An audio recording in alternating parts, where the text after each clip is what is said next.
Online betting ఆపేందుకు ప్రత్యేక చట్టం కొత్త చట్టం తీసుకొని వస్తున్నట మన చంద్రబాబు నాయుడు గారు.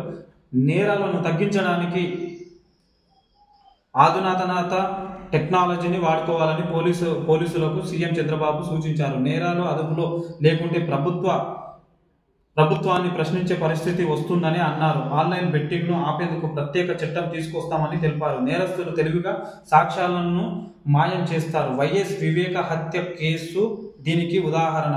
ఈ ఉదాహరణ చెప్పనికనేమో ఇక వైఎస్ మన వివేక హత్య కేసే వచ్చింది చూడిగా. హత్య కేసు బెట్టింగ్ యాప్స్ది ఈ వివేక హత్య కేసుకి రెండింటికైతే సంబంధం లేదు. చెప్తే మొత్తం దీని గురించి అని చెప్తే మంచిగా ఉంటుంది మా చంద్రబాబు నాయుడు. ఈ వివేక హత్య కేసు ఎందుకు వచ్చిందంటే ఇక వైసీపీ కాబట్టి ఎంతసేపు వాళ్ళ మీద పడాలి, మనం ఆ పార్టీ వాళ్ళని పడాలి. ఎందుకు మన గురించి మనం చూసుకుంటే అయిపోతుంది కదా. సరే ఏదైతే ఏముంది, నేను కూడా ఎండింగ్ కొట్టేస్తా దీనికి ఉదాహరణ. అందుకే ఫోరెన్సిక్ ఎవిడెన్స్ సేకరణలో జాగ్రత్తగా ఉండాలి అని సూచించారు.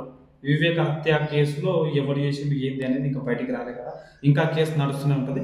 అయితే మన ఆంధ్రప్రదేశ్లో ఏమైందంటే బెట్టింగ్ యాప్స్ కోసమే సపరేట్గా ఒక చట్టం తీసుకొని వచ్చారు. మరి జాగ్రత్త, బెట్టింగ్ యాప్స్ చేస్తే మాత్రం కోసి కారం పెడతాం అని చెప్తారు. జాగ్రత్త, మీరు ఆ పరిస్థితి మాత్రం తెచ్చుకోకుండా.